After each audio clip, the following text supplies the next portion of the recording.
ఆదిలాబాద్ జిల్లాలో ఇటీవల జరిగిన సంఘటనలు, సమావేశాలు, అభివృద్ధి కార్యక్రమాలపై ఆకాశవాణి ప్రతినిధి గోల సాయన్ అందిస్తున్న సమగ్ర నివేదికకు స్వాగతం. ఆదిలాబాద్ జిల్లాలో వర్షాకాలంలో వచ్చే వ్యాధుల పట్ల ప్రజలందరూ అప్రమత్తంగా ఉండాలని, అనారోగ్య లక్షణాలు కనిపిస్తే స్థానిక ఆసుపత్రుల్లో వైద్య పరీక్షలు చేయించుకోవాలని జిల్లా కలెక్టర్ రాజర్షి షా సూచించారు. ఇంటింటికి వెళ్లి పకడ్బందీగా ఫీవర్ సర్వే నిర్వహించాలని ఏఎన్ఎం, ఆశా కార్యకర్తలకు జిల్లా వైద్య ఆరోగ్య శాఖ అధికారి కృష్ణ ఆదేశాలు జారీ చేశారు. డెంగ్యూ, మలేరియా, డయేరియా, సీజనల్ వ్యాధులు వస్తే ప్రజలు స్థానిక ప్రాథమిక ఆరోగ్య కేంద్రం, జిల్లా కేంద్రంలోని ఆసుపత్రుల్లో పరీక్షలు చేయించుకుని వైద్యం పొందాలని సూచించారు.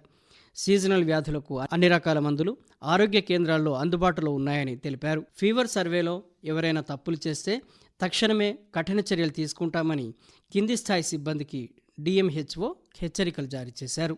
రాష్ట్రంలో మొట్టమొదటిసారిగా పైప్లైన్ పద్ధతి ద్వారా సాగునీరు అందించే క్రమంలో 2015లో చేపట్టిన ముత్తడివాగు కుడికాలువ నిర్మాణం ఇటీవల పూర్తయింది. దీని నిర్మాణానికి అప్పటి ప్రభుత్వం 5.75 కోట్ల రూపాయలను మంజూరు చేసింది. 1243 ఎకరాలకు సాగునీరు అందించేందుకు 9 కిలోమీటర్ల మేర పైప్లైన్ వేశారు. తాంసీ మండలంలోని హుస్నాపూర్, పొన్నారి, వడ్డాడి గ్రామాలు, తలమడుగు మండలంలోని ఖోడాద్, ఆదిలాబాద్ మండలంలోని తరోడా గ్రామాలు ఈ కాలువ ద్వారా ప్రయోజనం పొందుతాయని, ఈ ఖరీఫ్ సీజన్ నుంచి పంటలకు సాగునీరు అందిస్తామని డిఈ శ్రీనివాస్ పేర్కొన్నారు. జిల్లా వ్యాప్తంగా ఏకోపాధ్యాయ పాఠశాలలు మూతపడకుండా ఉండేందుకు ఇటీవల బదిలీ అయిన ఉపాధ్యాయులను రిలీవ్ చేయడం లేదని జిల్లా విద్యాశాఖ అధికారి ప్రణీత తెలిపారు. 812 మంది ఉపాధ్యాయులు బదిలీ కాగా 544 మందిని రిలీవ్ చేసినట్టు చెప్పారు. మిగిలిన 268 మంది ఉపాధ్యాయులను ఉన్నతాధికారుల ఆదేశాల మేరకు రిలీవ్ చేయలేదని తెలిపారు. ఇటీవల నిర్వహించిన డిఎస్సి ద్వారా ఉపాధ్యాయుల ఎంపిక పూర్తి కాగానే వీరిని రిలీవ్ చేస్తామని డిఈఓ పేర్కొన్నారు. ప్రభుత్వ పాఠశాలలను బలోపేతం చేసేందుకు తగిన చర్యలు చేపడుతున్నట్టు ఆమె చెప్పారు. ఇటీవల కురిసిన భారీ వర్షాలకు జిల్లా వ్యాప్తంగా 1961 ఎకరాల్లో పంట నష్టం జరిగిందని జిల్లా వ్యవసాయ అధికారి శ్రీధరస్వామి తెలిపారు. పెనుగంగా బ్యాక్ వాటర్ కారణంగా జైనాథ్, బేలా, భీంపూర్ మండలాల్లో పంట నష్టం జరిగిందని చెప్పారు.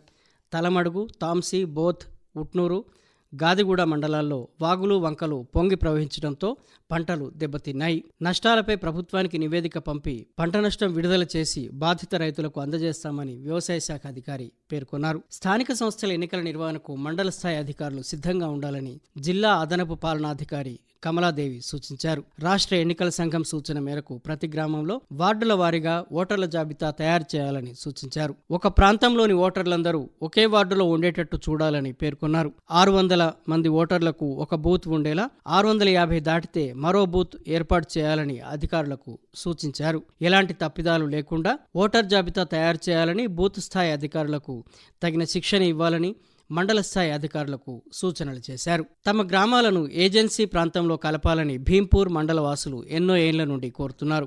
దీనికి సంబంధించి ఆదివాసీ నేతలు ఢిల్లీలో జాతీయ ఎస్టీ కమిషన్కు వినతి పత్రం అందజేశారు. దీనికి సంబంధించి వివరాలు అందించాలని కమిషన్ రాష్ట్ర ప్రభుత్వానికి ఆదేశాలు జారీ చేసింది.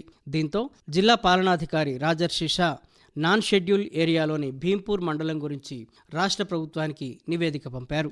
దీంతో భీంపూర్ వాసుల్లో కొత్త ఆశలు రేకెత్తాయి. జిల్లాలో అతి తక్కువ ధరకు బంగారం ఇస్తామంటూ కొందరు వ్యక్తులు ప్రజల నుండి లక్షల్లో దోచుకున్నారు. 4 సంవత్సరాలుగా సాగుతున్న ఈ కొత్త రకం దందా కింద పెట్టుబడులు పెట్టిన వారికి బంగారం దక్కకపోవడంతో ఆందోళన, ఆవేదన చెందుతున్నారు. ఇలాంటి వారి మాయలో పడి మోసపోవద్దని జిల్లా ఎస్పీ గౌస్ ఆలం సూచిస్తున్నారు. బాధితులు ఎవరైనా తనకు ఫిర్యాదు చేస్తే కఠిన చర్యలు తీసుకుంటామని హామీ ఇచ్చారు.